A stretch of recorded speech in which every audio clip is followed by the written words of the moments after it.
I want to start by introducing you to two very contrasting worlds or years. That is the year 2024 and 2025 in Zambia. So the year 2024 saw the most severe drought that we've had in the previous decade. This is a year when we had a period of 9 weeks without rain during the rainy season, and it just started out of nowhere after people had already planted their maize, which is the most grown crop in Zambia. So we lost about 1 million hectares of maize, all dried up, and it wasn't just maize, but other crops too were destroyed.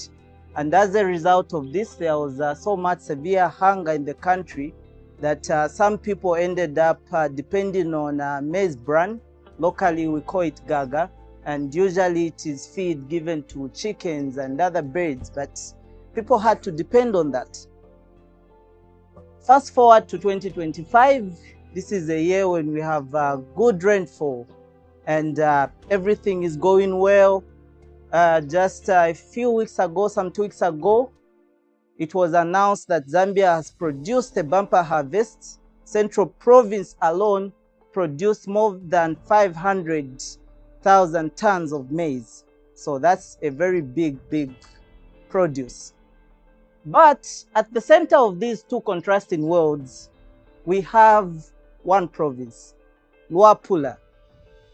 Luapula in 2024, people thought it would be the hope of the country, the food basket, which would provide some sort of safety net to the rest of the country. It did not. 2025, there's a bumper harvest, and Luapula is the second lowest in terms of production because it has only produced about 180,000 tons of maize. So, but if you look at the environmental factors, Luapula has one of the best climatic conditions. In fact, in 2024, about 7 to 8 provinces out of 10 was affected by the drought. Luapula was not. So what is wrong there? We are trying to see there's so many factors.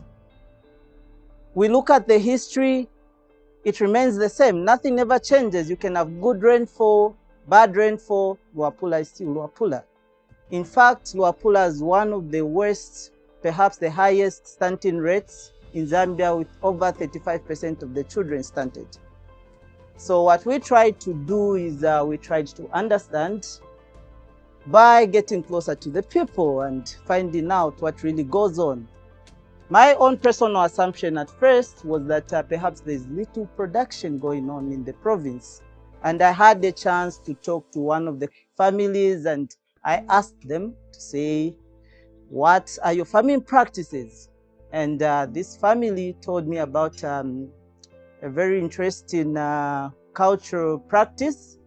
So when the farming season comes, they shift from where they stay in the community and go to farm deeper in the inlands, in the bushes, so to say. And they call that place Kandepuke. And Kandepuke can be translated as a place where you go, I'll keep farming until I rip myself apart from all the energy. So that tells me already that the motivation is there to produce so much more, but Luapula is suffering from issues of malnutrition, low production, because there's so many issues at play which we do not understand.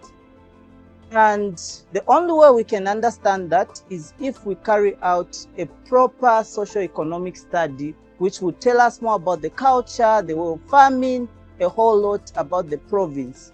Until we understand what is going on in Luapula, we'll never know why it is not a food basket. So our story is still being written, but what I would want you to take away with you is that perhaps we cannot interpret a beneficiary story until we put ourselves in our shoes. Perhaps we should all just move to Luapula and live in the community maybe we'll get a better understanding of what is going on in Luapula. Thank you very much.